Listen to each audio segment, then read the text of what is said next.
Here's physical exam findings that you can see with patients who have significant rheumatoid arthritis. Here's early presentation of the disease at the PIP swelling, some MCP swelling, and this is progression where you see rheumatoid nodules even at the joints, and then destruction of the joint spaces that's kind of led to this ulnar deviation of the joints.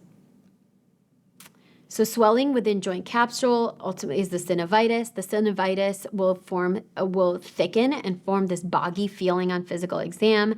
And again, the preference for certain joints in the hands and wrists.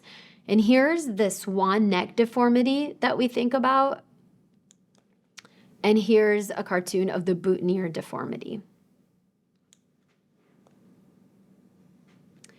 All right, for rheumatoid arthritis, extra-articular features really need to be kept in mind to, again, help avoid by early treatment. But if a treatment's not manifested earlier, you can see a lot of extra-articular features, especially with significant seropositive disease, meaning rheumatoid factors significantly elevated or cyclic citrullonated peptide elevation.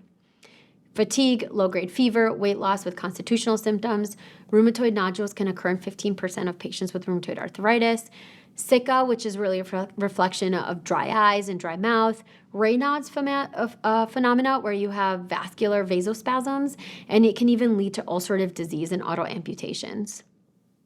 Vasculitis can see smaller, more often medium vessel vasculitis, and you can have cardiac involvement with pericardial effusion, and especially early coronary artery disease is something we really want to avoid with treating the inflammation earlier.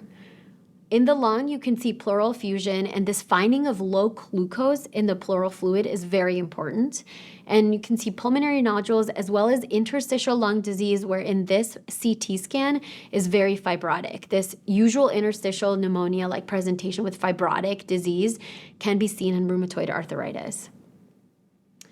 In the eye, you can see scleritis as well as progression of that with scleromalacia perforans, which is an ocular emergency.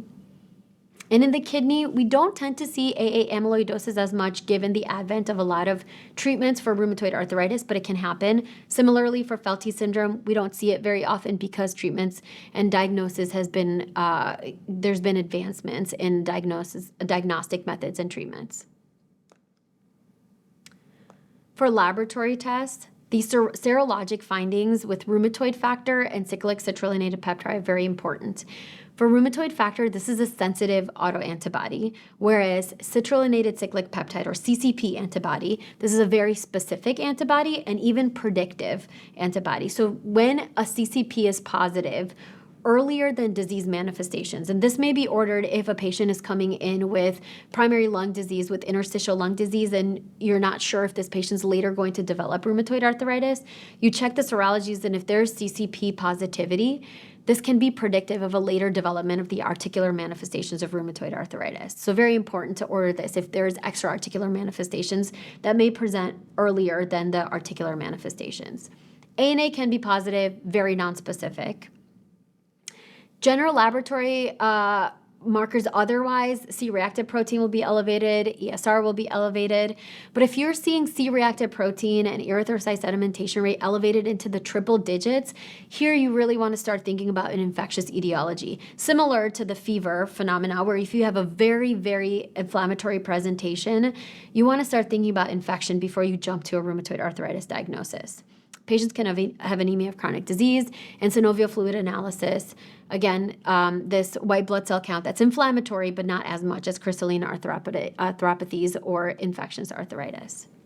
Here's some other X-ray manifestations.